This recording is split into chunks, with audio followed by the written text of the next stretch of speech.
છોટાઉદેપુર જિલ્લાના મુખ્ય ST bus ડેપોની હાલત અહીં ગંદકીનું એક એવું સામ્રાજ્ય ફેલાયેલું છે જ્યાં સ્વચ્છતાનો સૂરજ ક્યારેય ઉગતો નથી.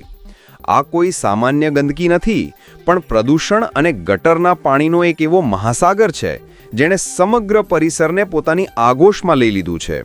ચારે બાજુ વહેતું ગંદુ પાણી જાણે કોઈ રોગચાળાને ખુલ્લું આમંત્રણ આપી રહ્યું હોય. આ પાણીમાંથી ઉઠતી તીવ્ર દુર્ગંધ હવામાં એવી રીતે ભળી ગઈ છે કે શ્વાસ લેવો પણ મુશ્કેલ બની જાય છે. અહીંથી પસાર થતા લોકો અને મુસાફરો માટે આ દુર્ગંધ એક અસહ્ય ત્રાસ બની ગઈ છે. જાણે કોઈ અદૃશ્ય દિવાલ તેમને આ વિસ્તારથી દૂર રહેવા મજબૂર કરી રહી હોય. સૌથી દયનીય દ્રશ્ય તો ત્યારે સર્જાય છે જ્યારે બસો આ ગંદા પાણીના ખાબોચિયામાંથી પસાર થાય છે. બસના પૈડા આ ગટરના પાણીને આખા કમ્પાઉન્ડમાં ફેલાવી દે છે, જાણે ગંદકીનો વિજય સરઘસ કાઢી રહ્યા હોય.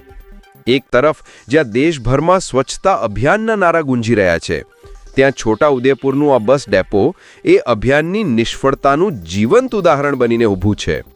આ દ્રશ્ય સ્વચ્છ ભારતના સ્વપ્ન પર એક કડવો કટાક્ષ છે જે તંત્રની ઘોર બેદરકારીની ચાડી ખાય છે.